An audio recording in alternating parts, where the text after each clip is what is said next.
Hi everyone, I'm Ron Corning with Howto.mp4. Buying organic vegetables is great, but growing your own is even better. But how do you get started? Well, Scott Meyer is the editor of Organic Gardening, and he's joining us now with some tips on how to get the ball rolling. Scott, thanks for being here. It's great to be out in the garden with you today, Ron.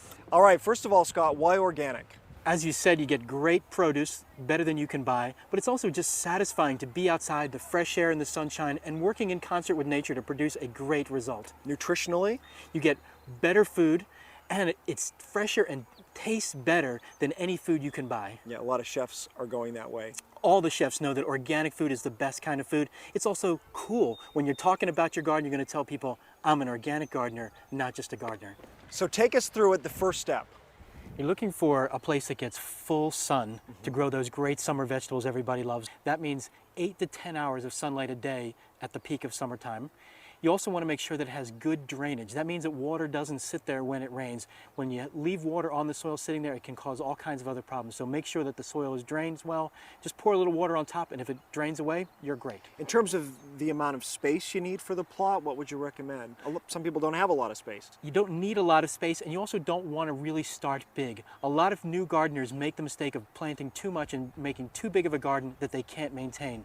So I recommend starting smaller and working with a space that's about 4 by 8, maybe 4 by 10. The 4 feet width allows you to reach into the center of the garden to pull weeds or to harvest or whatever you need to do without stepping on the soil. You never want to step on it once you've turned it.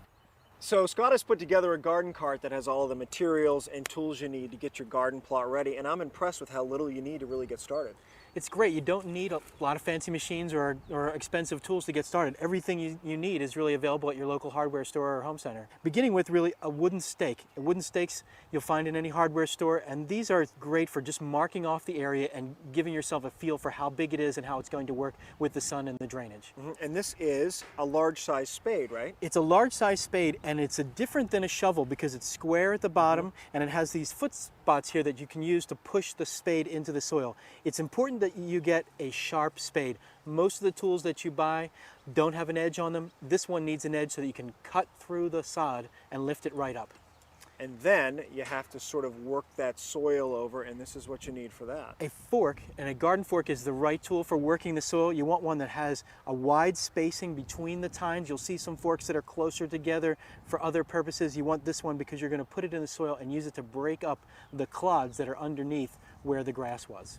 So we're talking about the hardest way, which is to mark the plot, take the sod up, begin working the soil. But there's another process that people might be able to begin, let's say, earlier in the spring or in the fall, which doesn't involve any of that. And you call it lasagna, which is sort of layering. Explain that for people. It's really an easier way to do it because you're not removing the sod at all. In fact, the sod is breaking down and it becomes that organic matter that's feeding the underground microbes. In this method, you layer some things on top.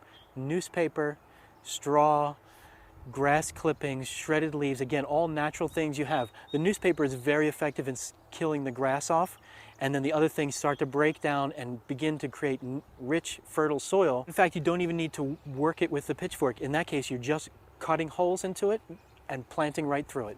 All right, let's talk about exactly what goes into the soil to get it ready for planting. What do you recommend there? Because we're going organic here, so we're no chemical fertilizers or pesticides. Absolutely correct. And one of the most important reasons to do that is because plants are fed by the microorganisms in the soil, and those chemical fertilizers and pesticides, herbicides can kill them.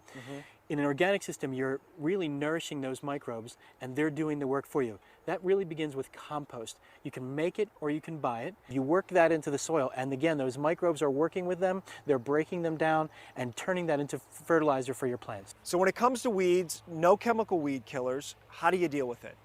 The gardener's best friend is mulch. If you keep the soil covered throughout the gardening season, it will keep weeds from coming up because they're not getting any sunlight, and the weeds that do come up are going to pull out relatively easily, and it also conserves water in your soil when you're doing this. Mulch is a great helper. The materials that are best for mulching in an organic garden: grass clippings and straw or leaves. Those things are handy and they break down and feed your soil as they go. And this may be news to a lot of our viewers that it's never too late in the summer to start, right?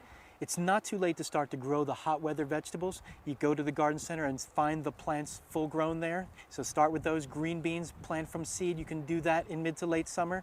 And all of the herbs are also well planted in midsummer. What about the fall, moving into the fall? Fall is a great time for gardening.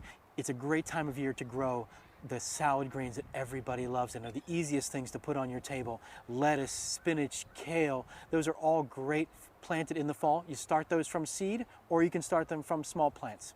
All right, Scott, thank you. We appreciate it. It was my pleasure. All right, Scott, thank you. We appreciate it. Scott Meyer is the editor of Organic Gardening Magazine, and I'm Ron Corning. Good luck in the garden.